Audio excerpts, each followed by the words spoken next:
Alors, on commence avec vous, Éric Zemmour, pour changer.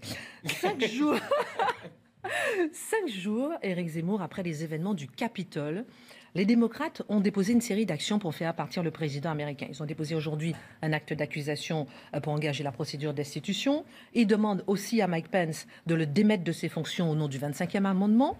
Pourquoi engager de telles procédures maintenant, alors que le mandat de Donald Trump s'achève, il faut le rappeler, dans 10 jours, le 20 janvier?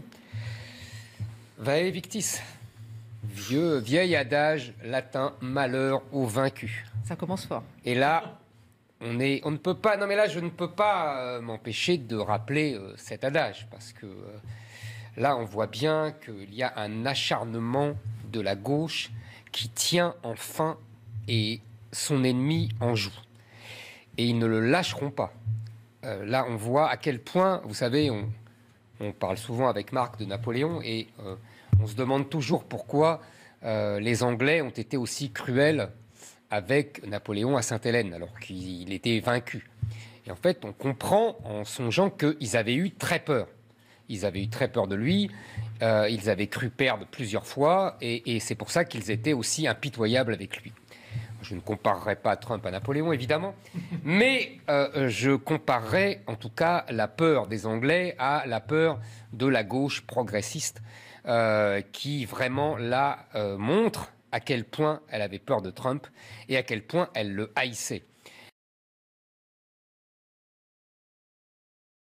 Et là, ils vont se venger. Et ils veulent se venger, ils veulent l'humilier, vous l'avez dit très bien.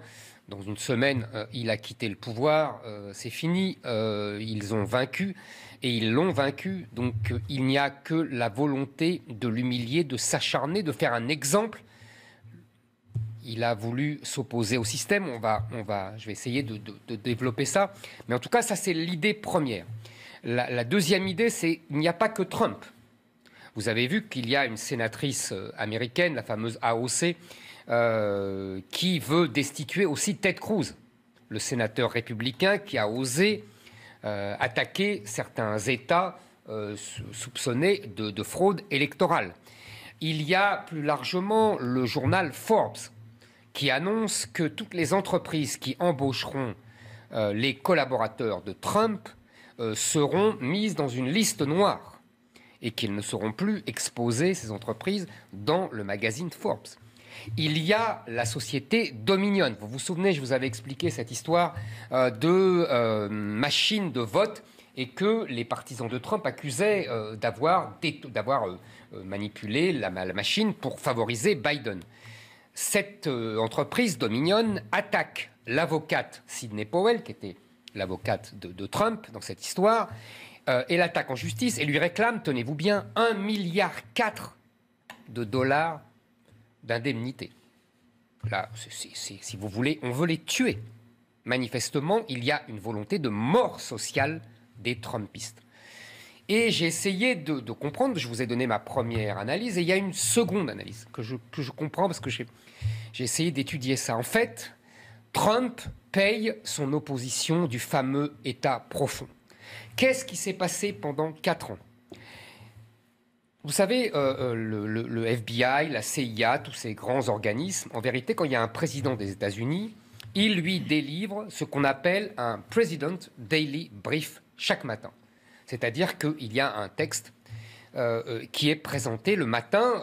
George Bush Jr., arrivé à 7 h du matin au bureau, il avait son texte pour savoir ce qu'il doit dire sur les grands problèmes géostratégiques.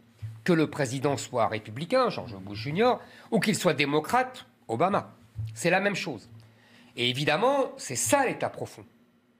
C'est l'État profond qui dirige, quel que soit le président, puisque le président se soumet à cet État profond.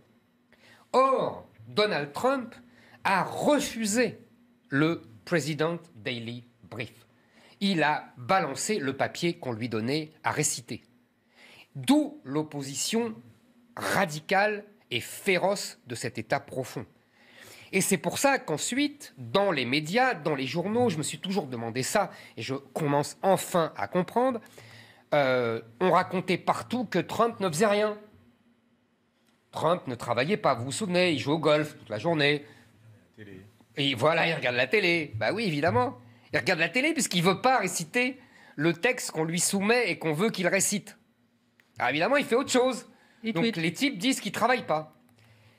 Je vous avais raconté ici, parce que j'avais eu cette expérience, j'avais fait une chronique sur un livre du patron du FBI qui racontait que lui aussi, il disait « Trump ne fout rien, Trump est un danger pour la démocratie, Trump ceci, Trump cela, etc. etc. » Or, qu'est-ce qu'on découvre en lisant le livre? Que ce type du FBI vient voir Donald Trump le jour de son élection. Vous m'entendez? Le jour de son élection. Il s'assoit et il dit « Monsieur le Président, il y a des choses très dangereuses. Nous avons des cassettes, des films de vous. » Je parle comme un boomer en disant cassette. Des films de vous. Absolument. Des films de vous, des films pornographiques filmés à Moscou. Et c'est très dangereux, etc. Et ce type du FBI, devant la colère de Trump, évidemment, dit, faussement naïf, « Ah, mais peut-être le président m'a-t-il pris pour Hoover ?» Vous vous souvenez d'Hoover, évidemment, le patron du FBI pendant 20 ans qui faisait chanter, qui faisait chanter sur toutes les manies sexuelles de Kennedy, etc., etc., et qui faisait chanter les présidents successifs aux États-Unis. Histoire glorieuse qui a été racontée dans des livres, dans des films, etc. C'est ça l'ambiance depuis le premier jour de son élection. En fait, Trump était le prisonnier de la Maison-Blanche, le prisonnier de l'État profond, qui d'ailleurs n'a pas réussi à les abattre. C'est peut-être ça son problème. C'est-à-dire qu'il a beaucoup hurlé, il a beaucoup vociféré. On va le voir, j'imagine que vous allez m'interroger. Voilà, avec les GAFA, c'est au moins logique. et ça va être la même chose. Mais en tout cas, je pense que là, il y a un règlement de compte terrible à la tête de l'État et que le fameux État profond prend sa revanche sur le seul président depuis 30 ans peut-être qui a osé l'affronter. Parallèlement, justement, aux menaces de sanctions judiciaires, les patrons des GAFA, on en parlait, on avait commencé à en parler la semaine dernière, ils ont entrepris de museler donc Donald Trump sur les réseaux sociaux en fermant ses comptes. Les patrons des réseaux sociaux, est-ce qu'ils vont trop loin ou bien au contraire, ne sont-ils pas dans leur bon droit en faisant respecter les conditions générales d'utilisation imposées par les plateformes? Alors, vous vous souvenez, Christine, dès jeudi, je vous avais dit... vous étiez le premier à le dire. Absolument, j'ai dit tout de suite, parce que ça a été un réflexe. Honnêtement, ça m'est venu comme un réflexe. Et du coup, depuis, j'ai pu creuser. Il y a beaucoup de gens qui ont écrit des papiers très intéressants sur ce thème, etc. En fait, je pense que le vrai coup d'État, il est là. C'est-à-dire que nous sommes même à un changement de légitimité. Marc évoque souvent la Révolution française, etc. En fait, qu'est-ce qui s'est passé à la Révolution française? Il y a eu un changement de légitimité. L'Assemblée nationale a dit « la France, c'est nous. La souveraineté, c'est nous. Ce n'est plus le roi. » Changement extraordinaire. Je pense que là, nous savons face à un changement du même ordre. Les GAFA ont dit « la légitimité, c'est nous. Le type, il est élu là, mais on s'en moque un peu. L'important, c'est la vérité que nous définissons. Et nous faisons taire l'élu du peuple. » Exactement comme l'Assemblée nationale. Oui, mais l'Assemblée nationale, elle avait été élue, donc il y a quand même une différence. Oui, mais vous savez bien que dans la logique de 1789, son élection n'était pas une légitimité. Non, bien sûr, mais il y avait parce que la légitimité était royale et que la légitimité royale venait de Dieu. Non, mais ça, je suis d'accord avec vous. Mais il y a quand même une volonté. Ils n'étaient pas là ex nihilo, contrairement au patron des GAFA. Vous allez encore plus dans mon sens. Bien sûr. Bien sûr. Mais voilà, je voulais faire une comparaison historique pour montrer qu'il y a un changement de paradigme qui est inouï.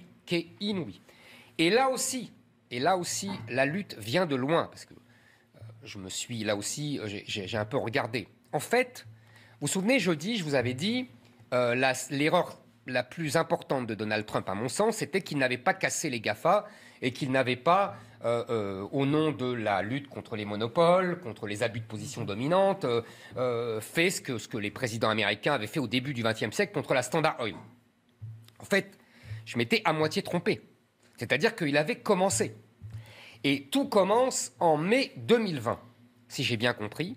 C'est-à-dire qu'en mai 2020, Trump fait, à son habitude, un tweet pour avertir que les élections vont être faussées par le vote par correspondance. Oh, comme par hasard. Et là, que fait Twitter? Pour la première fois, met un petit commentaire sur vérifier les mensonges, fake news, etc., etc. Donald Trump prend la mouche et dit que Twitter veut censurer ses partisans et veut fausser l'élection. Il fait un discours pour dire si les big tech, puisqu'il les appelle comme ça, aux États-Unis, les big tech ne sont pas forcés à être équitables, moi je le ferai. En juin 2020, les GAFA attaquent Donald Trump en justice. Dans tout le courant de l'année 2020, il y a des procédures de la fédération, vous savez, de la fédération, justement, contre les positions dominantes, etc. L'autorité de la concurrence américaine. Et bravo, exactement, qui attaque Google, qui attaque Facebook, qui condamne Google à des amendes énormes, je crois, de 5 milliards, j'avais noté ça, si je ne dis pas de bêtises. C'est ça, 5 milliards d'industrie. C'est rien pour eux. Oui, certes. Non, c'est pour vous et moi, c'est une rigolade, mais oui. Pour eux, c'est quelque chose. Non, mais c'est intégré dans leur... Non, mais je me doute, Qui aussi, Trump engage une procédure pour pouvoir réformer le fameux article 230, c'est-à-dire la loi de 1996, qui permet aux GAFA de censurer ou de ne pas censurer à leur volonté. Hein, je ne dis pas de bêtises. Oui, c'est ça. Je vérifie auprès de Dimitri, qui connaît ça bien mieux que moi.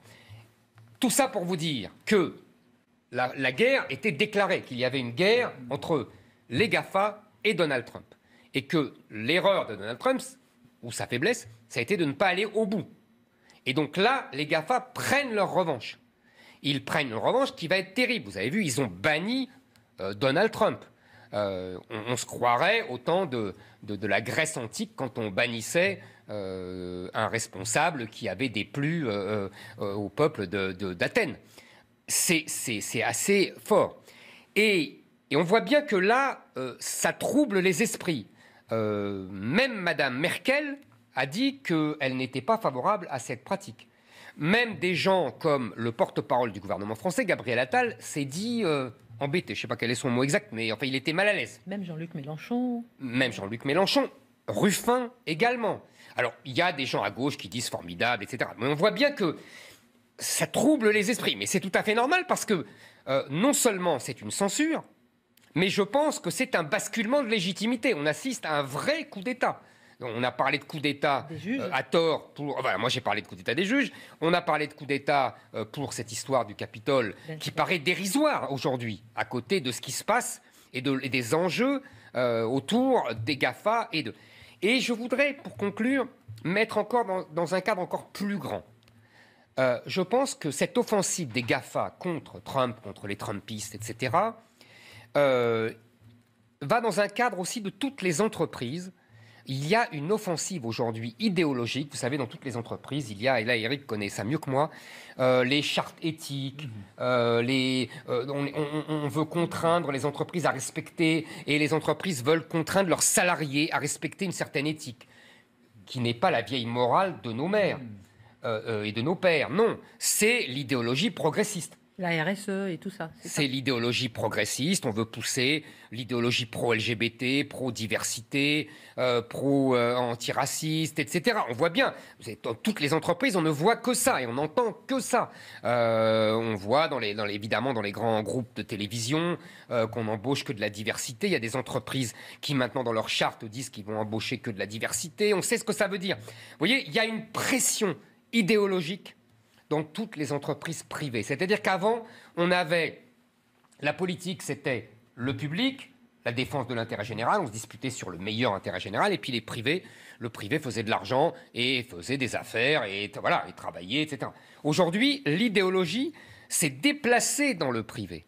Et ce n'est pas étonnant, le GAFA n'étant que la pointe émergée de cet iceberg-là. Il y a une idéologisation de toute la sphère de l'entreprise privée, du marché, etc., qui doit se soumettre à l'idéologie progressiste et qui impose à tous ses salariés, c'est-à-dire qu'il n'y a plus de dictature contre les citoyens, mais il y a dictature en tant que salarié. Et je pense que ça sera un des enjeux de l'avenir, peut-être de la présidentielle de 2022. Vous voyez, on parle beaucoup de sécurité, mais on va devoir aussi parler de liberté. Et ce ne sont pas les prétendus libéraux qui sont les défenseurs de la liberté. En fait, c'est la grande leçon de ces jours. C'est-à-dire que la gauche, qui se dit progressiste, qui se dit libérale, de nouveau, a repris ces vieux démons tyranniques dénoncés par Orwell et au temps du communisme, etc. Il y a là un retour aux sources, si j'ose dire, de la part de cette gauche qui se prétend libérale.